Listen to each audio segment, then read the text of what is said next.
Tenemos que hablar y ya está en la cabina de La Corazón el ministro de Obras Públicas, Romeo Rodríguez, con quien vamos a conversar. Ministro, buenos días, bienvenido. Buenos días, es un gusto compartir con ustedes esta entrevista, también mandarle un cordial saludo al pueblo salvadoreño que nos escucha a través de las redes sociales y también a través de la radio. Bienvenido, ministro. ¿De dónde viene para que nos pase el reporte de tránsito?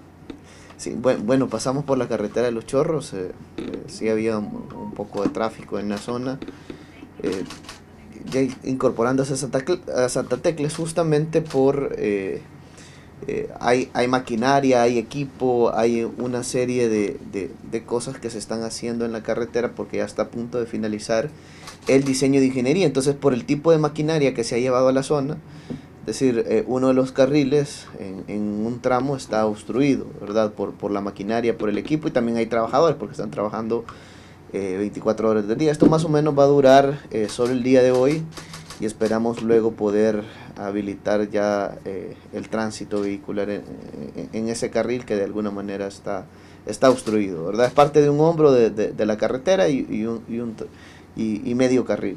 Bueno, ya de entrada ya nos está dando información el ministro en torno a la carretera de Los Chorros, porque es importante este tema, es un punto de interés para los salvadoreños.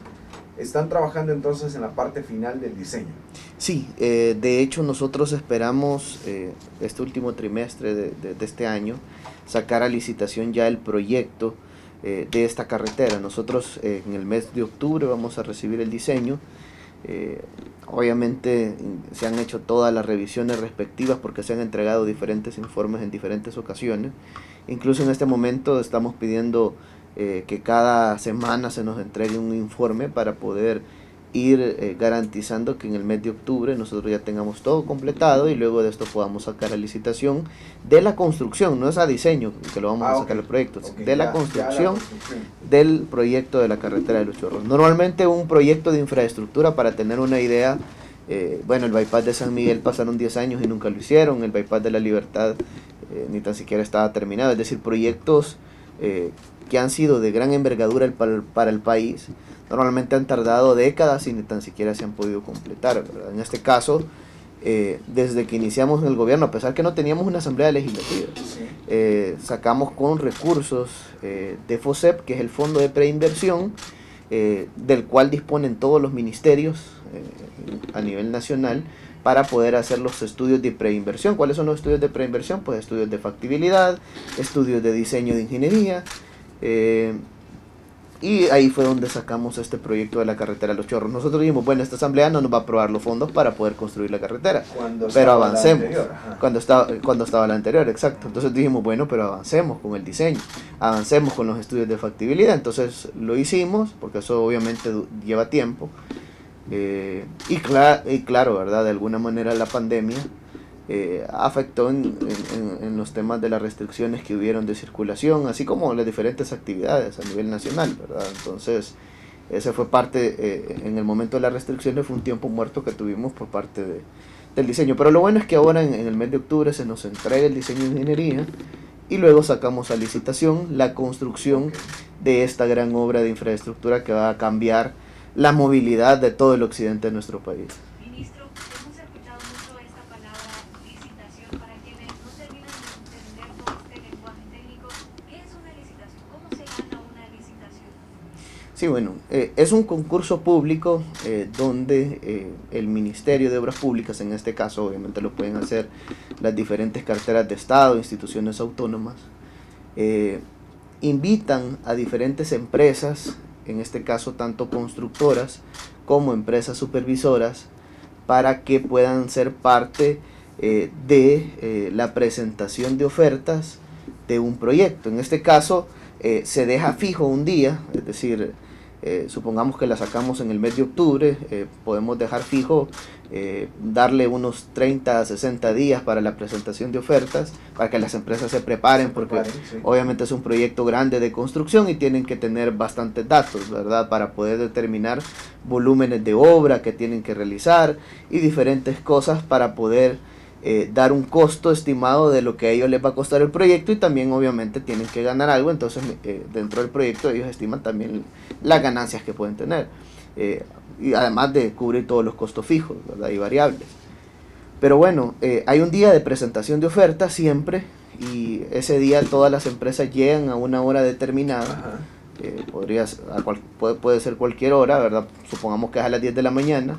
Entonces a esa hora las empresas, incluso antes de esa hora llegan las empresas, y en el momento, a las 10 de la mañana, digamos que inicia la apertura de las ofertas, en ese momento el área de adquisiciones del ministerio abre todos los paquetes que vienen en sobres cerrados de las ofertas técnicas, de las ofertas financieras y económicas. Entonces todas las empresas que están participando conocen cuál es el precio que han ofertado, y eso es lo que garantiza de alguna manera que este proceso sea transparente y es público las ofertas de cada uno de ellos. Es público, Okay. es público el hecho de la recepción. Es más, nosotros siempre tratamos de invitar incluso hasta medios de comunicación si quieren llegar a la presentación de ofertas, para que puedan enterarse de primera mano qué empresas están participando, cuál es la oferta que están dando para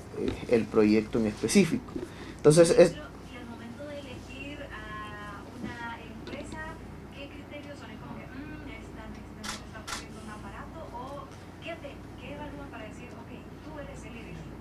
Sí, bueno, nos regimos por todo lo que dice la ley LACAP, ¿verdad? La ley LACAP sí de alguna manera privilegia el precio menor, pero también garantiza también que se cumplan una serie de requisitos. Todos estos requisitos que la empresa debe de cumplir van en una base de licitación, es decir, en un pliego que se le entrega cuando nosotros decimos, bueno, lanzamos la licitación pública, las empresas pueden descargar, ya sea en la página de Comprasal, que es comprasal.gov.sb, es una página, un portal del Ministerio de Hacienda donde se publican todas las licitaciones. O de igual manera puede llegar al Ministerio de Obras Públicas para traer las bases de licitación, que es un pliego donde están todos los requisitos que se deben de tener. Por ejemplo, en la parte financiera, depende del tipo de proyecto, se determina límites que la empresa debe de cumplir. Por ejemplo, es decir, no tendría sentido darle un proyecto millonario a una empresa, por ejemplo, que tal vez sus balances generales arrojan montos de $1,000, por ejemplo, sus ingresos mensuales son de $1,000 o de $5,000 o $10,000, y le vamos a dar una obra de 20 millones o 30 millones de dólares, es decir, cuadra. La empresa no tendría la capacidad para ejecutar ese tipo de proyecto, ¿verdad? Por todos los costos que tiene que asumir. Entonces ahora mismo, digamos, estamos en la etapa final de diseño y demás para sacar a licitación el proyecto final de construcción de la carretera de Los Chorros. Más o menos ¿en qué mes estaría saliendo la licitación pública? Yo creería que entre octubre y noviembre más tardar ya va a estar saliendo la licitación pública de este proyecto. El último trimestre de este año vamos a estar sacando ya la licitación de la construcción, luego se va a fijar, depende del día que se ponga, una fecha de presentación de ofertas. Luego de esto va la evaluación, como mencionaba, la parte financiera, la parte legal, es decir, la empresa tiene que tener todos los documentos en regla, tener las solvencias también, tanto del Ministerio de Hacienda, de la Alcaldía, del Seguro Social, es decir, no puede estar insolvente en sus estados financieros ni en nada. Entonces tiene que presentar todas esas solvencias de la AFP, etc. Además de eso, también se revisa también toda la oferta técnica, es decir, si nosotros pedimos, lo voy a poner como un ejemplo de bienes, pues si uno pide un televisor de 60 pulgadas y viene una empresa y te oferta más barato, pero te oferta un televisor de 45 pulgadas, obviamente es más barato, pero no es lo que estamos pidiendo, por ejemplo, ¿verdad? Entonces tiene que ser de acuerdo a las especificaciones técnicas, pueden ser las mismas o pueden ser mejores. Es decir, una empresa puede ofertar condiciones mejores de las que se están pidiendo, o al menos las mínimas que se están solicitando. Entonces, a través de estos filtros también se están asegurando de que las empresas con las que van a tener este asocio estén, digamos, también ellas no solo solventes económicamente, Tengan la capacidad ante la ley. Es correcto. ¿Por qué? Porque obviamente estas empresas tienen trabajadores de los cuales tiene que pagarle las condiciones mínimas de ley, ¿verdad? Es decir, su salario mínimo, los descuentos del seguro social, renta, AFP, también tener solvencia de la alcaldía municipal, es decir, que está pagando sus impuestos, etcétera, ¿verdad? Entonces eso es otra variable que se tome en cuenta para que puedan participar las empresas. ¿Cuánto tiempo se toma este proceso para decidir a quién se le va a otorgar la licitación? Porque hay trabajo entonces para investigar a todas las empresas que se han presentado a la licitación. Sí, y es más, muchas veces la misma comisión de evaluación hace consultas a las empresas cuando hay alguna duda, ¿verdad? Normalmente, y quiero aclarar esto, el proceso es público, si bien es cierto, hay una fecha de recepción de ofertas, pero luego de esto se vuelve a conocer del proyecto hasta que ya se adjudica o se declara desierto. ¿Por qué? Ok. Porque hay información que de alguna manera es confidencial en el sentido de que puede beneficiar a un tercero cuando se está realizando el proceso. Pero lo que quiero decir de esto es, el proceso, digamos, ya de evaluación, donde empiezan a revisar todos los temas financieros, legal, técnico y económico, puede durar unos 15 días a un mes incluso, ¿verdad? Esto va a depender de varias razones. Por ejemplo, hay cosas que son subsanables. Por ejemplo, si alguien no presentó una de las solvencias, Sí. entonces se le consulta a la empresa que no la envió y que tiene 3 días hábiles, por ejemplo, para presentarlo. Luego de esos 3 días hábiles, si ya no lo presenta, eso ya no es subsanable, ¿verdad? Ahí ya queda eliminada la empresa. Es decir, hay cosas que sí pueden ser subsanables, y hay otras cosas que no. ¿Cuáles son las que no son subsanables? Si se equivocó en el precio de la oferta, es decir, eso ya no se puede, eso sí. es decir, no puede decir, no, mire, fíjese que era menos, vamos a ¿verdad? modificar O esto. es más, ¿verdad? Es decir, eso es inamovible. Y otra también, por ejemplo, el tema de presentar una fianza. Siempre las empresas presentan una fianza de cumplimiento de oferta al principio. ¿Por qué una fianza de cumplimiento de oferta? Porque es un proceso público donde participan todas las empresas, tanto nacionales como internacionales, y una empresa y si al final la empresa ganó, no puede decir, bueno, ya me arrepentí, ¿verdad? Entonces hay una fianza que se puede reclamar en caso que la empresa no cumpla con lo que ha ofertado también. A ver, esa es la etapa del proceso de asignación de cada uno de los proyectos. Ministro, nosotros la semana recién pasada con Ceci tenemos que hablar con el Ministro de Obras Públicas porque anunciaban varios proyectos, al menos 7 pasos a desnivel que ya se van a construir, que ustedes han dicho vamos a ejecutar. ¿Dónde van a ser? ¿Cuándo se van a hacer? La gente tiene dudas sobre esto porque son puntos de mucho interés.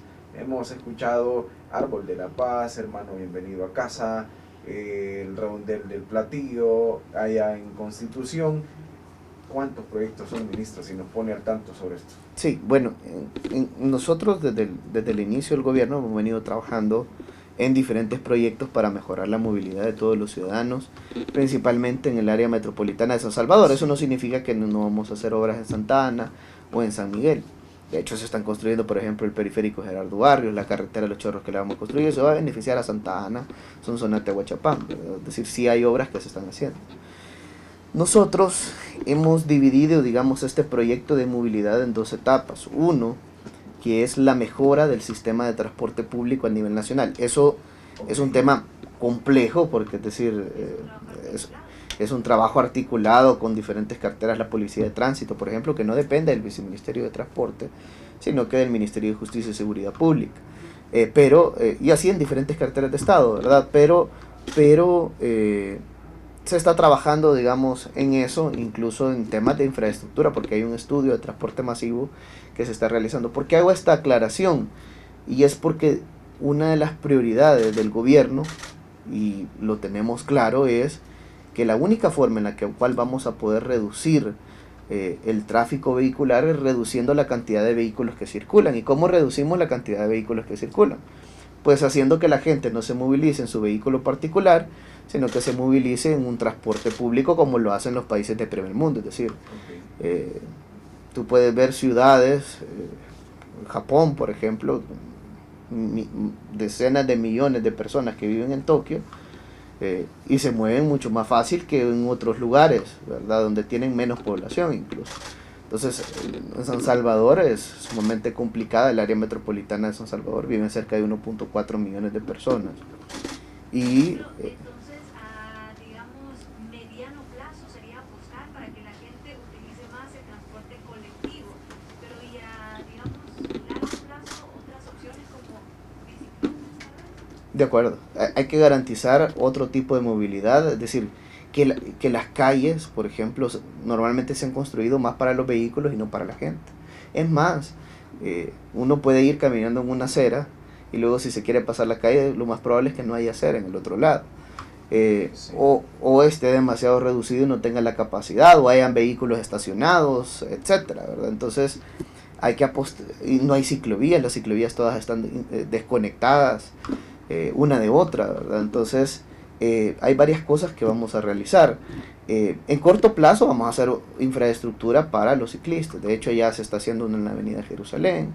Se va a estar trabajando también en interconectar ciclorrutas en el área metropolitana de San Salvador. En todas las obras de infraestructura vial que estamos construyendo en este momento estamos incorporando las ciclovías. El periférico Gerardo Barrios, 21 kilómetros de ciclovía. El periférico Claudia Lars, 10 kilómetros de ciclovía. La carretera de Los Chorros va a tener 15 kilómetros de ciclovía. Es decir, los nuevos proyectos de infraestructura estamos incluyendo este componente que consideramos que es sumamente importante.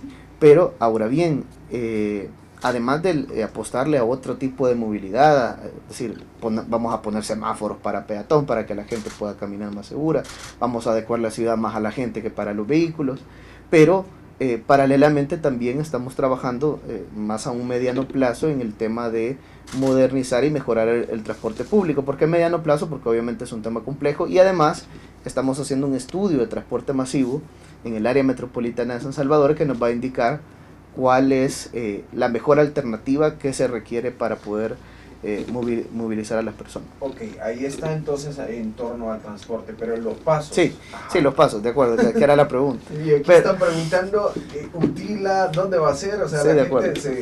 se De acuerdo. alarmó con esto. De acuerdo, y a eso es lo que Ajá. voy. Es decir, prioridad transporte, pero sabemos que hay lugares donde las intersecciones de alguna manera son complicadas, principalmente en los ingresos y en la salida de la ciudad.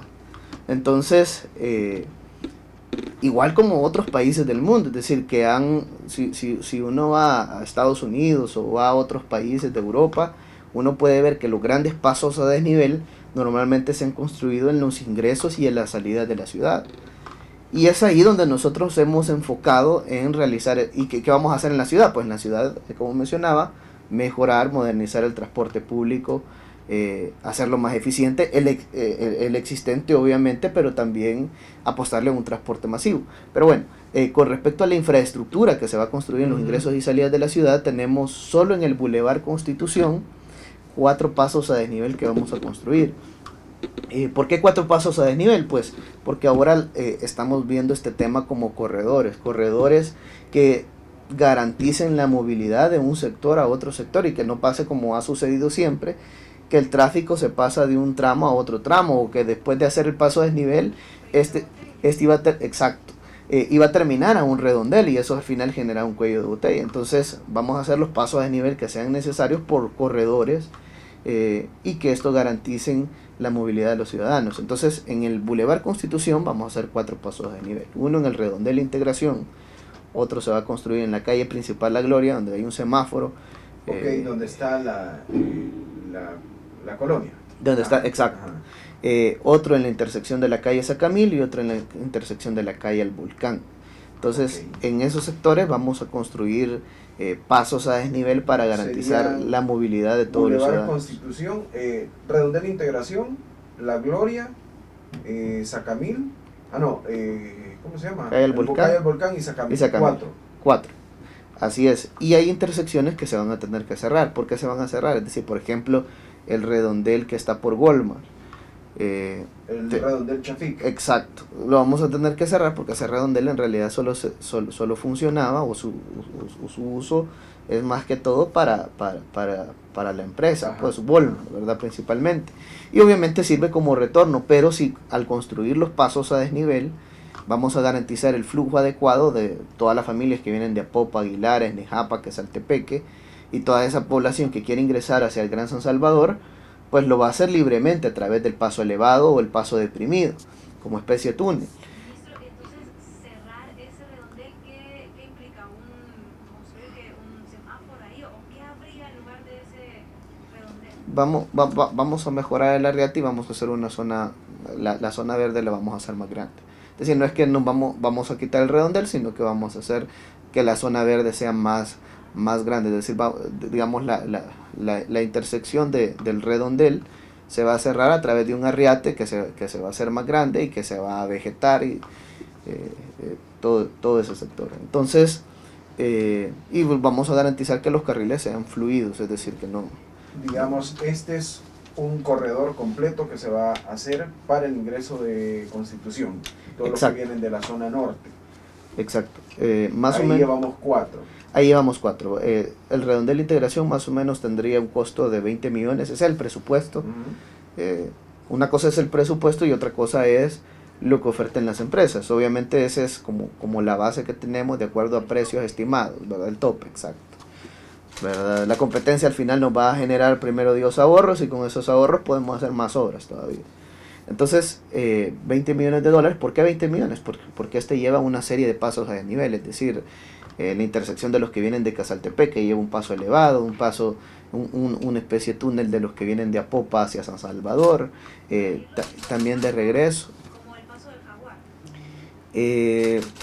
Lleva incluso más obras, elevado, porque ese paso a desnivel solo es un túnel nada más, ¿verdad? Y un redondel que quedó arriba. En este caso son una serie de pasos a desnivel los que se van a hacer, ¿verdad? Son varios pasos en todas las intersecciones y el redondel va a quedar solo para retornos. Pero bueno, en la integración también tenemos calle Sacamil, ahí solo es un paso a desnivel que garantiza la movilidad entre los que vienen de Quesaltepec, Nejapa, hacia San Salvador. Y así, de igual manera, calle El Volcán y la calle principal La Gloria. Entonces, eso más o menos cada uno tiene un costo de cerca de 6 millones de dólares aproximadamente. Pero bueno, además de estos 4 pasos a desnivel que se van a construir en ese sector, también tenemos otros pasos a desnivel que se van a construir en otras partes del área metropolitana de San Salvador. Por ejemplo, en La Libertad vamos a construir sobre el redondel Utila. Normalmente toda la población que viene de San Salvador y que quiera ir hacia La Libertad, principalmente las personas que viven en ese sector de carretera al puerto de La Libertad, o los que van hacia el puerto de La Libertad o hacia las playas de La Libertad, tienen que pasar por un redondel. Entonces, lo que vamos a hacer con este proyecto del paso a desnivel es garantizar que todas las personas que vienen de San Salvador y van hacia la carretera al puerto, lo hagan a través de un paso a desnivel y ya no ingresen hacia un redondel. Entonces, eso va a mejorar en una gran proporción el flujo vehicular de toda la población. Entonces, si tú analizas cuáles son las obras que estamos ejecutando, pues es el ingreso hacia San Salvador y las salidas también. Entonces, ese paso a desnivel más o menos tendría un presupuesto de cerca de 6 millones de dólares. Aproximadamente. De hecho, ya el proyecto ya se sacó a licitación, es decir, estos 7 pasos a desnivel han salido a licitación pública para que las diferentes empresas puedan participar y presentar sus ofertas, tanto constructoras como supervisores. Es decir, estos 7 de los que estamos hablando, que ya hemos conocido 5, sí ya están en licitación. Ya están en licitación. Para construcción. Para construcción. Ok. ¿Se tiene proyectado en cuánto tiempo podrían iniciar las obras? Sí, bueno, hay una parte de revisión de diseño, Okay. ¿verdad? Estamos en esa etapa. Digamos, ahorita como acaba de salir la licitación, ahorita estamos, digamos, las empresas ya tienen las bases de licitación, muchas ya las descargaron. Luego de esto, ellos tienen que prepararse para presentar una oferta que desde el día que se publicaron las bases se les dio 45 días para presentación de ofertas. Ayer me mencionaban que habían algunas empresas que habían pedido más tiempo para la presentación de ofertas, cerca de 7 días a 10 días más. Entonces se les va a dar un poco más de tiempo para que la presenten. Pero digamos son 55 días aproximadamente los que se les llegan a dar. Entonces en 55 días presentan sus ofertas, luego de esto se evalúa, que podría durar el proceso cerca de 15 días. Y luego de la evaluación de ofertas y adjudicación del proyecto, pues ya la empresa inicia un proceso de revisión y luego de la revisión pues inicia la construcción. Yo creería que algunos van a empezar el primer trimestre del próximo año y otros van a iniciar el último trimestre de este año. Ok, llevamos 5. Los otros 2. Los otros 2 son en el sector del Árbol de la Paz y del Hermano Lejano. En el Árbol de la Paz son una serie de intercambiadores, es decir, una serie de pasos a nivel y de obras que se van a construir. Por ejemplo, todas las personas que vienen de la cima, se va a garantizar un flujo adecuado hacia el sector de las amapolas. Es decir, todo el espacio del estadio de Cucatlán y todo ese sector se va a garantizar que el flujo no ingrese hacia el redondel, sino que se vaya por la parte baja. directo. Así también los que vienen de las amapolas o de la colonia San Mateo, también se va a hacer un paso a desnivel para incorporarlo de manera directa hacia los próceres. Es decir, se ha contemplado también una obra importante para que se garantice el flujo de inmediato y no ingresar por un redondel, ¿verdad? Es decir, lo que queremos hacer es que el redondel quede únicamente para retornos, ¿verdad? Es decir, que la población, si se quiere dirigir de un sector a otro sector, no lo haga a través de un redondel, que normalmente eso te reduce el flujo vehicular, y es lo que normalmente genera que una gran cantidad de vehículos esté estacionado esperando que se vayan incorporando cada uno de los vehículos que van transitando. Entonces vamos a garantizar que el flujo sea más ágil, sea más seguro, y que los redondeles queden únicamente como retornos para, es decir, si alguien viene de los próceres y quiere volver otra vez, pues lo puede hacer a través del redondel, pero no para dirigirse de un lugar a otro. Entonces, justamente eso es lo que estamos trabajando. Entonces, más o menos el presupuesto del Árbol de la Paz, porque son una serie de obras que se van a hacer, es de cerca de 20 millones de dólares aproximadamente. Es una especie de proyecto parecido al que se va a construir en el redondel de la integración. Y en el caso del Hermano Lejano, pues ahí el costo anda por cerca de 6 millones de dólares. Es un paso a nivel que va a garantizar el flujo adecuado en ese sector. Cuando se construyó, por ejemplo, el Paso al Jaguar, normalmente el cuello de botella que se tiene es en el sector del Hermano Lejano, y es porque no construyeron las obras necesarias ni contemplaron el corredor específico. Entonces, ¿nosotros qué pasaría si hacemos el paso a desnivel del Hermano Lejano? Pues se van a topar después con el Árbol de la Paz, ¿verdad? Entonces, vamos a garantizar que el flujo y ese corredor tenga las condiciones adecuadas, y que la movilidad en el tramo de los próceres pues sea más ágil para toda la población, y que también sea más segura. Ministro, ¿qué mecanismos están aplicando en el ministerio para asegurarse que estas obras se cumplan los plazos y obtener los resultados que están buscando? Que no, digamos, a medio proyecto, híjole, ministro, la empresa se quedó sin ese cemento súper especial que le habíamos ofrecido, entonces lo vamos a cambiar por un poquito más barato, pero pues sí, es lo que hay. ¿Cómo asegurarse de lo que pedimos? Sí, bueno, nosotros en el Ministerio de Obras Públicas tenemos diferentes controles que se le establecen a las empresas.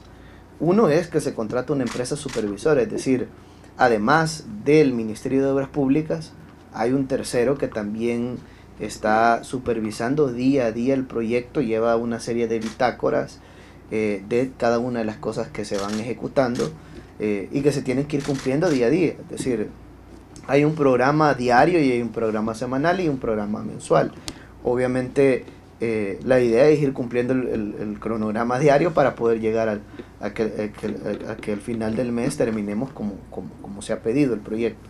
Pero el hecho de tener una empresa supervisora más el ministerio que también está supervisando el proyecto contra una empresa constructora, eso garantiza parte de la transparencia y que el proceso se puede hacer como se contrató en realidad. Es decir, ¿qué pasa si la supervisión autoriza algo que no es adecuado a la base de licitación? Pues el Ministerio de Obras Públicas obviamente interviene para revisar este tema, ¿verdad? No se puede hacer algo que no está dentro de la oferta que se presentó. Okay. Si por ejemplo la empresa ofertó un tipo de cemento y este tipo de cemento no hay en el mercado, pues tiene que buscar en otro sector para poder cumplir con los requisitos básicos, ¿verdad? Y que garantice, puede ser igual, es decir, similar o mejor. A ver, vamos con una ronda de preguntas porque por todos lados nos están preguntando, en Facebook, en WhatsApp, en TikTok. Bueno, dice, por ejemplo, vamos a empezar con WhatsApp. Ministro, tengo una pregunta en base al transporte. ¿Qué harán con el Citrans? Y también ahí va una ordenada, también dice, el Boulevard del Ejército, no escucho nada. Sí, Bueno, con respecto al CITRAMS y todo el sector del Boulevard El Ejército, nosotros estamos trabajando, como mencionaba, en un estudio de transporte masivo en el área metropolitana de San Salvador. Yo quiero hacer mención de varias cosas sobre ese tema. Uno, normalmente nos piden, miren, quiten los separadores, ¿verdad? Nosotros estamos ahorita trabajando en la reconstrucción de todo el Boulevard El Ejército.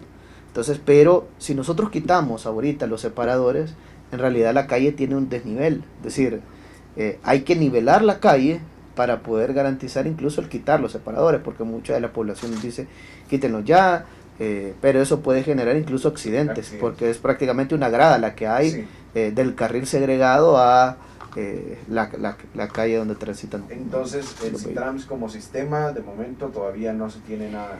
Sí, lo que estamos esperando es este estudio de transporte que lo vamos a recibir el último trimestre de este año y de acuerdo a eso tomar la mejor decisión.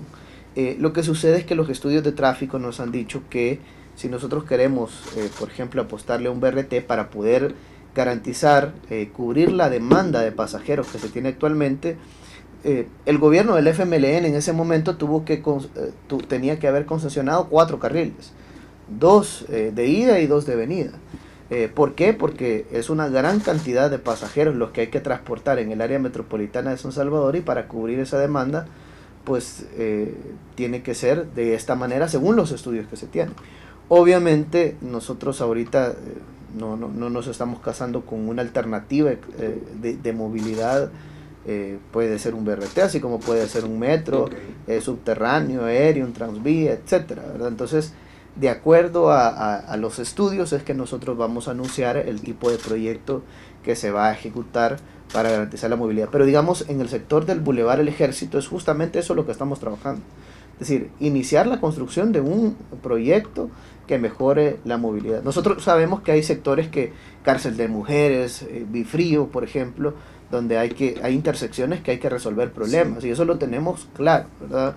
Pero lo mejor que el país puede hacer es apostarle al transporte público, y si le apostamos al transporte público, en este caso estoy hablando de transporte masivo, esa va a ser la mejor forma. Es decir, alguien que se tarda, por ejemplo, 2 horas para llegar a su trabajo, que se tarde ahora 20 minutos para poder llegar o 15 minutos, porque, es decir, por ejemplo, en un transvía, en un metro aéreo, subterráneo, o este tipo de sistema de transporte, no hay tráfico, pues, ¿verdad? Solo están las estaciones donde van llegando y ahí donde se va bajando los pasajeros, pero eso garantiza que la población llegue en menor tiempo, se cambia la calidad de vida, las personas son más productivas porque cuántas horas se pierde, eso genera estrés, enfermedades, etcétera. Tengo 2 preguntas sobre el mismo punto. Dice, ¿qué ha pasado con la construcción de la carretera Tierra Blanca-Chirilagua? Bueno, ahí están preguntando sobre ese punto. Sí, bueno, en Tierra Blanca, Chirilagua, pavimentamos cerca de 4 kilómetros de carretera, pero al final son cerca de 10 kilómetros en su totalidad. Lo que sucede es que cuando nosotros llegamos al gobierno no habían diseños. De hecho, mucha de la población que vive en ese sector lo primero que nos dijo fue, miren, pero esta calle ya estaba pavimentada y hasta según datos del Ministerio de Obras Públicas. Pues sí, pero se lo robaron, ¿verdad? Eso pasó también allá en la carretera del Coco, en Chalchuapa, Santa Ana. Sí, de acuerdo. De hecho, hoy vamos a empezar a pavimentar la carretera del Coco. Hoy empezamos a pavimentar ya la calle, pero... lo que resta de esa carretera. Lo que resta de esa carretera. Pero quiero hacer mención a algo, y es que los proyectos de carretera llevan 2 etapas principalmente. Una etapa que es la de diseño, factibilidad y diseño normalmente, y otra que es la de construcción. En este caso, nosotros estamos en la etapa de diseño. ¿Y por qué etapa de diseño? Porque nosotros no queremos llegar a mentirle a los ciudadanos de Tierra Blanca y llegar a poner máquinas, llegar a poner equipo, pavimentarles la calle y que al final la calle se deteriore en el primer invierno que tenga. Nosotros queremos hacerle una calle de calidad, que dignifique la vida de los ciudadanos y que dure por décadas. Entonces, para poder garantizar esto, se diseñan todo un sistema de drenajes, tanto transversales como longitudinales. ¿A qué me refiero transversales y longitudinal? Pues en algunos casos hay que hacer hasta excavaciones para colocar tuberías para poder descargar las aguas lluvias de la zona, y hay que hacer todo una especie de obras para poder garantizar que ese flujo llegue hacia un sector. Entonces, ¿por qué? Porque de lo contrario, si no le hacemos las canaletas, si no le hacemos el sistema de drenajes completo, lo que va a pasar es que cuando llueva se va a empezar a agrietar la carretera, se va a empezar a dañar, es decir, de hecho la del Coco, eso fue una de las cosas que pasó. En enero de 2019 llegaron, pavimentaron 1 kilómetro y ya en marzo ya no servía la calle. Y fue porque no le construyeron los drenajes necesarios. Entonces no queremos que pase eso, queremos hacer algo bueno. Sabemos que la población ha sido décadas las que han pedido y quizás de alguna manera el hecho de que no estemos trabajando en el resto de kilómetros puede parecer que el ministerio no la va a trabajar o no la va a hacer. Dicen que parece que dejaron que es como antes. Lo que sucede es que esos 4 kilómetros que ya se hicieron, pues en eso se trabajó, ya se tenían ciertos datos, información, ¿verdad? Ahora vamos a trabajar en el resto, pero para trabajar en el resto vamos a terminar los diseños y al terminar los diseños, pues vamos a iniciar con la construcción. Nosotros entendemos y yo comprendo que han sido décadas en las cuales han engañado a la familia, pero yo sí quiero dejar claro que en este caso no va a ser así, sino que vamos a hacer las obras necesarias para cumplirle a las familias. También vamos a pavimentar una calle, que quiero mencionar, la de San Antonio del Mosco, del Carrizal a San Antonio del Mosco, que está que conecta San Miguel y Morazán, y ya en las próximas semanas vamos a empezar con esos trabajos. Justo aquí preguntaba Francisco, pregúntele cuándo visitan Morazán, que acá también pagamos impuestos, dice, y aquí todavía hay ríos sin puentes y demás. Morazán, ¿hay proyectos? Sí, Calle. Hay proyectos, por ejemplo tenemos esta de El Carrizal a San Antonio del Mosco, que muy pronto vamos a iniciar con los trabajos. De hecho, en este momento, en un par de semanas vamos a empezar a trabajar con la mejora de la calle y luego vamos a empezar también con terminar el sistema de drenajes que se ha estado construyendo y pavimentar esa ruta, que es sumamente importante. Pero no solo vamos a hacer eso, sino que también en este momento, por ejemplo, estamos trabajando en la ruta desde San Simón hacia San Isidro, es decir, una ruta que conecta 2 municipios de Morazán y que la calle era de tierra, su calle principal era de tierra y que ahora la estamos pavimentando. También el kilo 18 hacia Perquín son 50 kilómetros que vamos a reconstruir y que conecta prácticamente a todos los municipios de Morazán. Dice también, ministro, lo escucho sobre los pasos a desnivel y demás, pero ¿y el impacto ambiental han tomado en cuenta esto?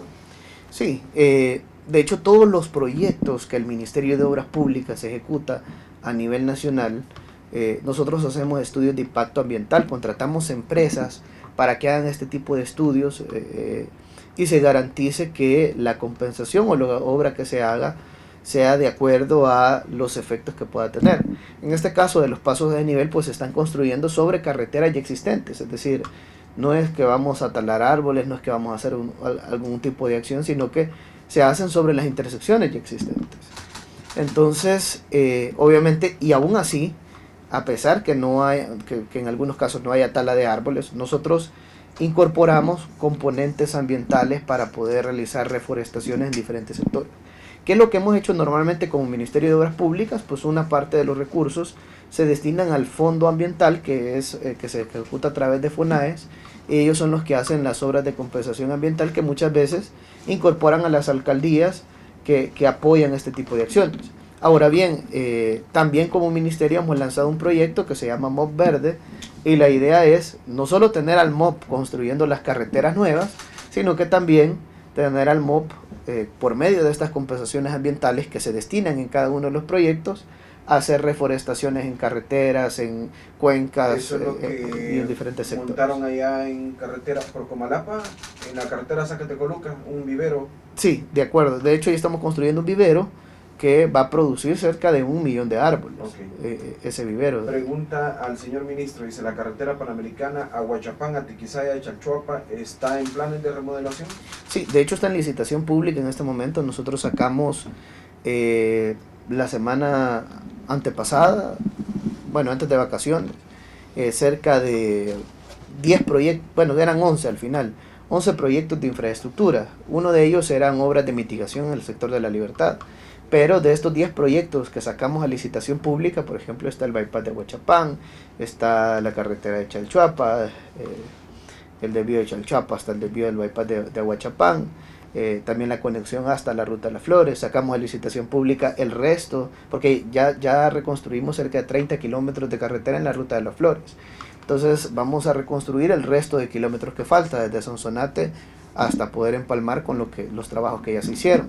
Entonces sacamos a licitación pública ese proyecto, y así también otras obras que se van a ejecutar a lo largo y ancho de nuestro país. Ministro, y con el problema que estamos viendo casi cada vez que llueve en la 49, ¿esto les toca a ustedes o a quién? ¿Qué se puede hacer? ¿Están pensando ya en alguna solución? Porque es algo que esta temporada, justo creo que ayer por la noche, cerraron ese tramo de la 49 cuando estaba inundado.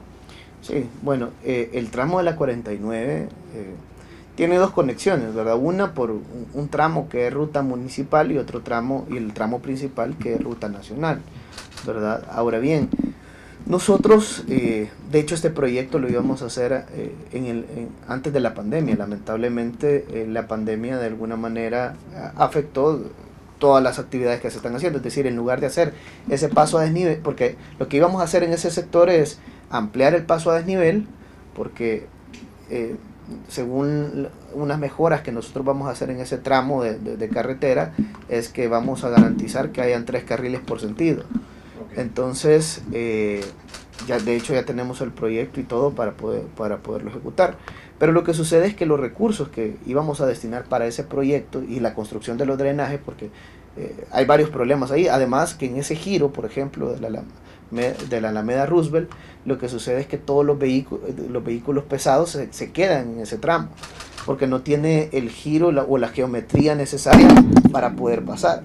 Entonces, por eso es que vamos a hacer una obra importante para mejorar el giro, la geometría de ese tramo de carretera, y poder hacer los drenajes y ampliar el paso a desnivel. Entonces, lo que sucede es que en la pandemia esos recursos, decir que era prioridad, ¿verdad? Sí. ¿Era prioridad en la primera fase del Hospital El Salvador o era prioridad la construcción de esa obra? Pues en ese momento la prioridad era el Hospital El Salvador. Entonces le apostamos al Hospital El Salvador, porque la asamblea no nos aprobó nada. Pues ellos no nos aprobaron ni un centavo de las obras que se hicieron en el Hospital El Salvador. Entonces, más o menos la inversión andaría por cerca de $3 millones, es decir, es una inversión que se tiene que realizar en la zona, pero que va a resolver un problema histórico, ¿verdad? Porque no es un problema que viene de ahorita, sino que es un problema que ya data de años. No se tiene la capacidad hidráulica para la cantidad de agua que fluye en la zona, y además vamos a mejorar de una sola vez el giro que está en la carretera, y además de ampliar el paso a desnivel.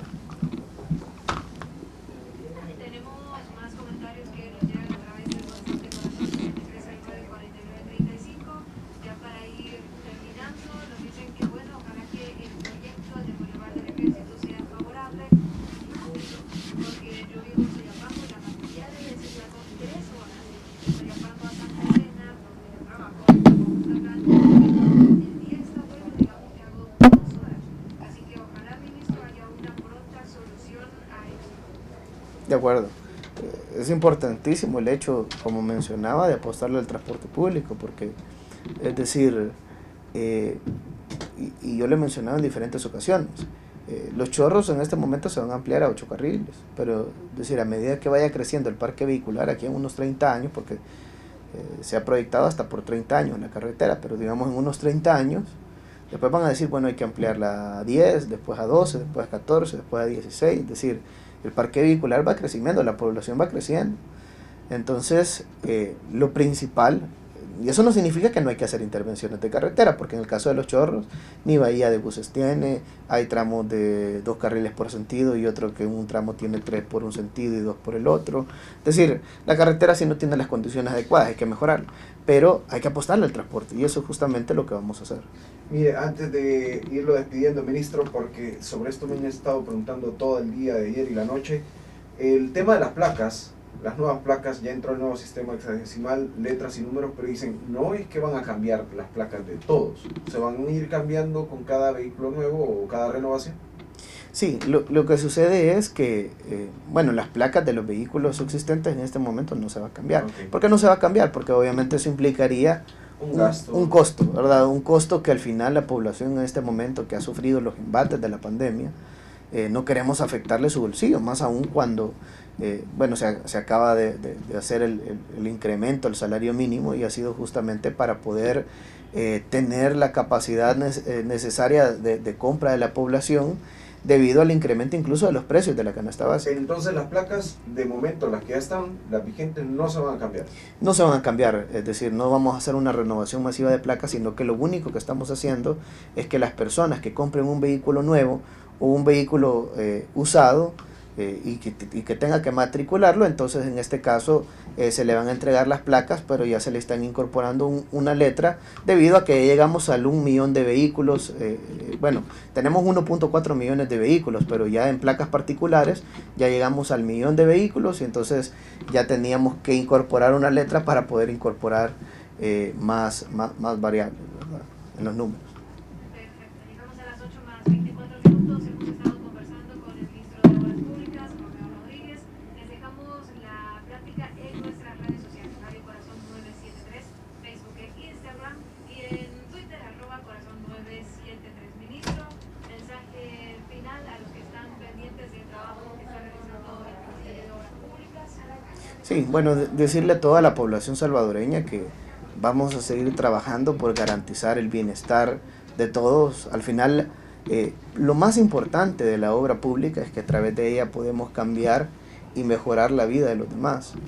Por ejemplo, en los casos de transporte decíamos de pasar de 2 horas a 20 minutos. Entonces, solo eso te cambia la calidad de vida, te mejora la productividad, reduce incluso las enfermedades, porque el estrés genera enfermedades y al final el hecho que las personas no pasen estresadas por el tráfico vehicular al final va a mejorar. De igual manera en las infraestructuras que estamos construyendo, además, no solo este tipo de obras que van a reducir el tráfico, sino que hay lugares que ni tan siquiera hay acceso, en comunidades donde las calles todavía son de tierra, en comunidades donde para llegar al hospital tiene que pasarse un río y porque no hay un puente adecuado. Entonces, obviamente las necesidades son muchas, pero día a día vamos a seguir trabajando para ir logrando llegar a esos lugares más olvidados de nuestro país.